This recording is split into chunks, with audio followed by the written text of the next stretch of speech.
This is 7 National News, and in our top story, the UAE President, His Highness Sheikh Khalifa bin Zayed Al Nahyan, has renamed the eastern and western regions of Abu Dhabi. The eastern region will now be called the Al Ain region and the west Al Dhafra. That's according to the law issued by His Highness Sheikh Khalifa in his capacity as the ruler of Abu Dhabi. The Al Ain region has extensive agricultural developments and sand dunes and includes Al Ain city, as well as Swayhan, Nahel, Al Haya and Rema. The Al Dhafra region covers 2/3 of the Emirate of Abu Dhabi, spread over 33,700 square kilometres. It includes Madinat Zayed, Ruwais, Galyathi, Liwa, Marfa, Dalma Island and Silla. Banias Island is also a part of the newly named Al Dhafra region. His Highness Sheikh Hamdan bin Mohammed bin Rashid Al Maktoum, the Crown Prince of Dubai, who's also the chairman of the Dubai Executive Council, has launched the Government Policies Guide that outlines the policy-making process. According to news agency WAM, the guide, which aims to support the decision-making process and achieve the objectives of the Dubai Plan 2021, will help government entities in developing and implementing new policies and also assessing their impact. His Highness Sheikh Hamdan stated that the concept of happiness has become a source of pride for Emirati society, and the government looks to make happiness a key driver of its operations to ensure that it becomes a reality in society. He noted that they have issued directives to use the Government Policies Guide as the main reference for the government's operations over the next phase. The guide was developed following consultations with government entities and the collection of feedback from stakeholders. Each chapter includes tools for self-assessment and a diagram highlighting the process to be followed in each stage of policymaking. President Michael Temer of Brazil received His Highness Sheikh Abdullah bin Zayed Al Nahyan, the Minister of Foreign Affairs and International Cooperation, over the weekend, and discussed ways of consolidating bilateral ties in areas of economy, trade, tourism and investment. During the meeting, which took place in the capital, President Temer and the visiting UAE Minister exchanged views on the latest regional and global developments of mutual interest. His Highness Sheikh Abdullah conveyed the regards of the UAE President, His Highness Sheikh Khalifa bin Zayed Al Nahyan, to his Brazilian counterpart, and his best wishes of further progress and prosperity for the people of Brazil. The Brazilian president welcomed His Highness Sheikh Abdullah to Brazil, praising their distinguished bilateral ties, and also expressed his hope for greater cooperation between the two countries. His Highness lauded the progress being witnessed by Brazil, which he said would open up new tremendous investment opportunities for both sides. The Dubai Electricity and Water Authority is set to double its electric vehicle charging stations to total 200 across Dubai, which will complete the second phase of the Green Charger initiative.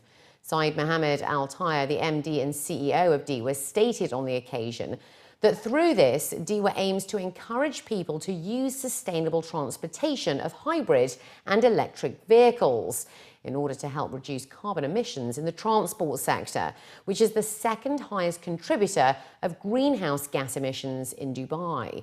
He added that it also supports the Dubai carbon abatement strategy to reduce carbon emissions by 16% by 2021.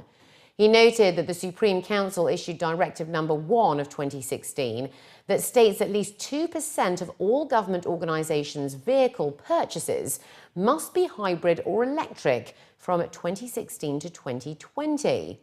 This will then increase to 10% from 2021 to 2030. DEWA is setting up fast charging stations at petrol stations that will take 20 to 40 minutes, while medium charging stations will be installed at shopping malls, parks and Dubai government customer service stations, which will take 2 to 4 hours to charge. The Dubai Land Department is warning the community of the importance of dealing with accredited and licensed real estate brokers who must hold a real estate broker card issued by the DLD. The message follows efforts made by the department to establish a secure real estate environment for all parties operating in the sector. In 2016, the DLD revealed that 5,933 active brokers and 2,285 registered offices were working in Dubai, and that they are regulating broker activities by issuing controls and protocols via specialized sections and admins. These are designed to guarantee the rights of all parties and reflect the crucial role that brokers play in promoting Dubai's real estate market. It was also noted that the department runs comprehensive training programs that qualify brokers for work in the sector. The department also offers support through its Dubai Brokers Smart app, which allows parties to enter into ownership data and verify accuracy for all properties. The DLD's report reveals that UAE citizens ranked first in terms of the number of brokers in the market. They were then followed by Indian nationals and then Pakistanis. The final phase of the 7th Pink Caravan Ride's 10-day breast cancer campaign saw a celebratory welcome into the capital over the weekend by the General Women's Union at their Mother of Giving cultural festival. Ambassadors' wives from Sudan, the UK, Djibouti, India, Sri Lanka, as well as representatives of international women's organisations from around the world were also present. Noura Khalifa Al-Suwaidi, the Director General of the Women's Union, welcomed the riders and stated that the UAE's wise leadership believes in women empowerment, which is a fundamental factor in the country's overall development. Safeguarding their health and wellness is critical to realising their full potential. Day 9 of the ride started from Khalidia and toured on the Corniche Road, crossing the Marina Mall before moving towards the Sheikh Zayed Grand Mosque, which is the site for one of the medical clinics. From there, the Pink Brigade was headed over to the Health Point Hospital in Zayed Sports City. So far, there have been 6,646 total screenings, including 1,087 men.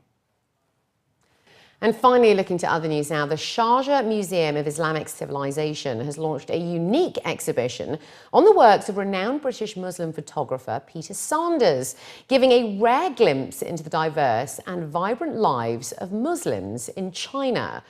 The exhibition, which runs until the 11th of June, under the title of Moments in the Lives of Muslims in China, is a comprehensive photo essay of 50 large-scale images captured over a period of 20 years and depicts the lives of Muslims at work, school, rest and in worship in all corners of the East Asian country.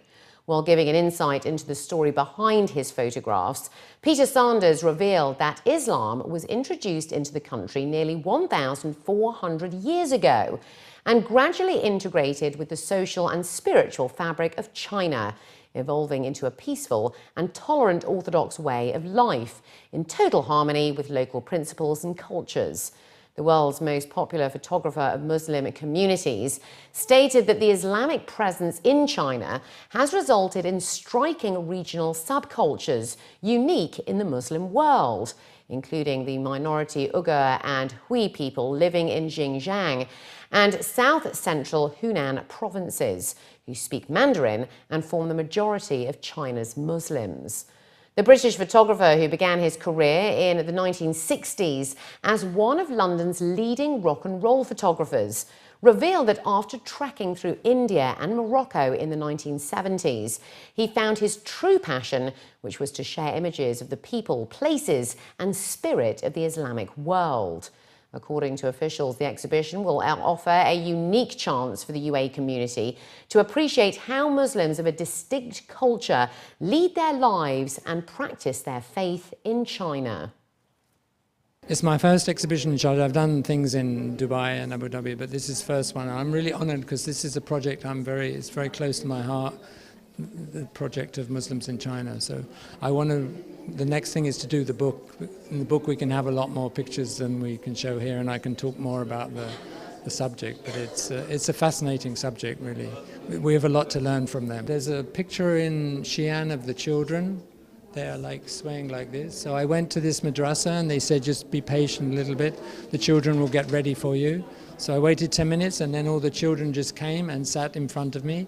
And then they started reciting Quran and singing songs about Islam and swaying backwards and forwards.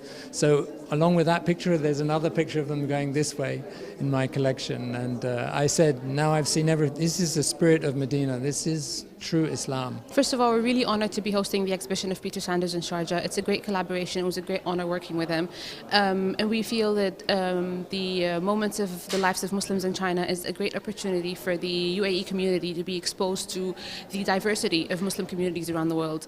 And also for tourists visiting the UAE to get a glimpse of what life is as a Muslim in different parts of the world. I think there tends to be a general understanding that the Muslim communities are all the same, but in reality they're not. And particularly the Chinese culture is very unique, and to see how the Muslims in China have been able to match between their newly adopted faith, if you like, and their original culture. So it's a great opportunity for us to learn, to open doors for dialogue, and we hope that the visitors will enjoy it. Muslim in China, the topic is very ancient time. Islam come to China in very beginning. According to my reading, that Islam come into China in year of 679, in very beginning of the Islamic, come through the Silk Road, land Silk Road and the sea Silk Road. This is a story, the emerge of a Chinese Muslim. Now we have maybe, according to statistics, recently we have 21 million Muslim. 21 million is not an easy number, not a small number in China.